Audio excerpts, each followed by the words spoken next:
샬롬. 오늘은 민수기 32장 1절로 42절의 말씀을 요약 강의 큐티로 나눕니다. 이스라엘 지파 중 르우벤 자손과 갓 자손은 매우 많은 가축들을 가지고 있었습니다. 그들이 요단강 동편 지역에 있는 야셀 땅과 길르앗 땅을 살펴보니 가축을 키우기에 아주 적합한 곳이라는 생각이 들었고, 동시에 굳이 가나안까지 갈 필요가 없겠다고 그들은 판단을 했던 것 같습니다. 그래서 모세와 제사장 엘르아살과 회종 지휘관들에게 와서 이렇게 말을 합니다. 3절에서 5절 말씀입니다. 아다롯과 디본과 야셀과 니므라와 헤스본과 엘르알레와 스밤과 느보와 부온 곧 여호와께서 이스라엘 회중 앞에서 쳐서 멸하신 땅은 가축에 적합한 곳이요 당신의 종들에게는 가축이 있나이다. 또 가로되 우리가 만일 당신에게 은혜를 입었으면 이 땅을 당신의 종들에게 산업으로 주시고 우리로 요단을 건너지 않게 하소서. 하나님께서 주신 이 땅들은 많은 이 가축대를 가지고 있는 우리에게는 목축하기에 아주 적합한 땅이니까 요단강을 건너지 않고 여기 머물도록 해달라는 요구였습니다. 그 얘기를 들은 모세는 이렇게 말을 합니다. 당신들이 동족 이스라엘은 전쟁하러 나가는데 당신들만 여기에 머물러 살겠다는 말이요. 그리고 이렇게 덧붙였습니다. 7절 9절입니다. 그리고 15절을 보겠습니다. 너희가 어찌하여 이스라엘 자손으로 낙심케 하여서 여호와께서 그들에게 주신 땅으로 건너갈 수 있게 하려느냐. 너희 열조도 내가 가데스 바네아에서 그 땅을 보라고 보냈을 때에 그리하였었나니 그들이 에스골 골짜기에서 올라가서 그 땅을 보고 이스라엘 자손으로 낙심케 하여서 여호와께서 그들에게 주신 땅으로 갈 수 없게 하였었느니라.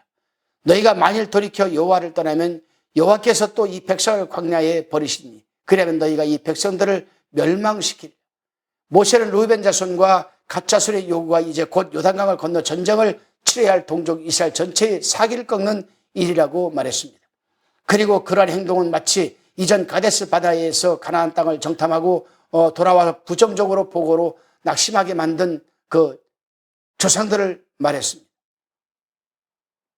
그래서 결국 주님께 주시는 그 땅을 들어가지 못한 채 40년 동안 광야에서 방황하다가 그때 그 한 사람의 행동으로 그들은 다 죽었다는 것을 상기시켰습니다. 마지막으로 모세는 단호하게 말을 합니다. 당신들의 요청은 하나님의 노를 일으킨 그 조상의 일을 반복하는 것이고 주님을 반역하는 것이니 만일 당신들이 그렇게 한다면 하나님께서 이 백성을 다시 광야에 버리실 것인데 이것은 당신들 때문에 벌어진 일임을 아시오. 이 말을 듣고 르우벤과 갓 자손은 정신이 번쩍 들었을 것입니다. 그들은 이렇게 반응을 했습니다. 16절 19절입니다.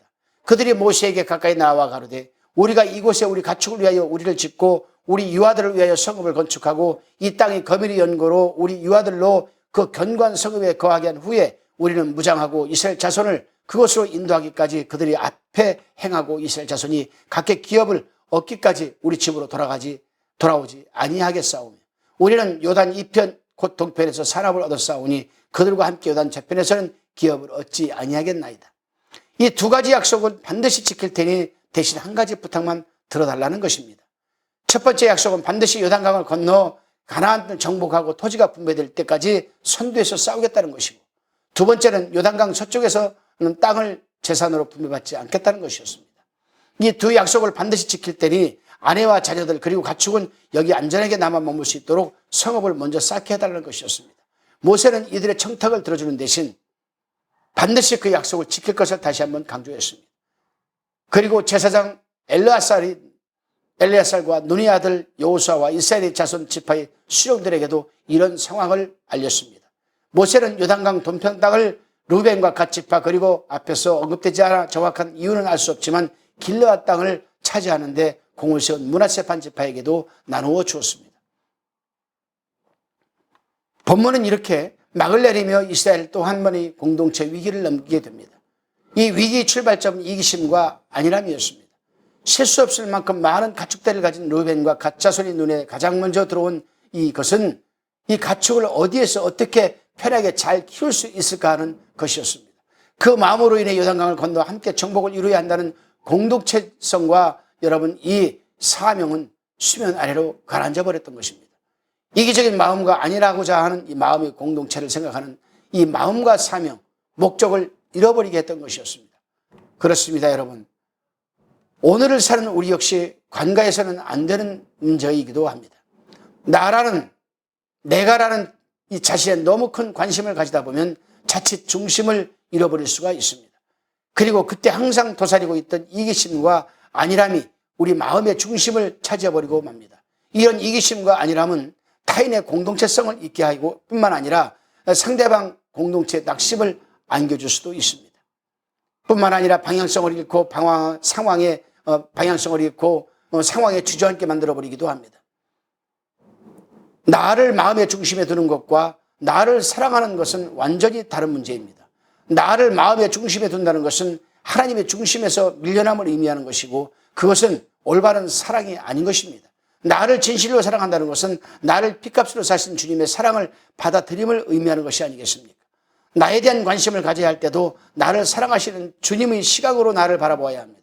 그럴 때 이기심과 안일함이 아닌 타인과 공동체가 먼저 보이고 주님의 사명과 목적이 그 마음에 그려지게 되는 것입니다. 오늘도 주님의 눈으로 나를 바라보므로 내가 무엇을 향해 가고 있는지, 현재의 자리가 내게 주는 의미가 무엇인지, 나는 지금 무엇을 위해 살고 있는지 되새길 수 있기를 바랍니다. 그래서 오늘날도 바른 방향을 향해 걸어가고 그 길에서 주님의 은혜로 삶이 되살아남을 경험하는 하루가 되시기를 바랍니다.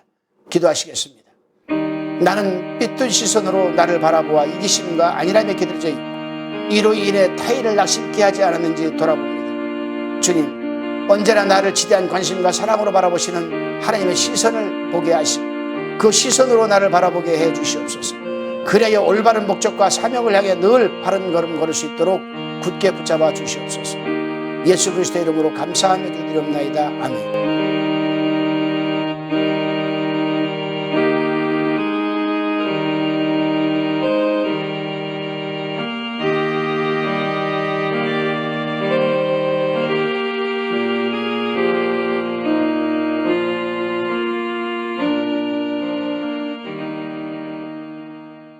화평방송 구독, 좋아요 부탁드립니다. 감사합니다.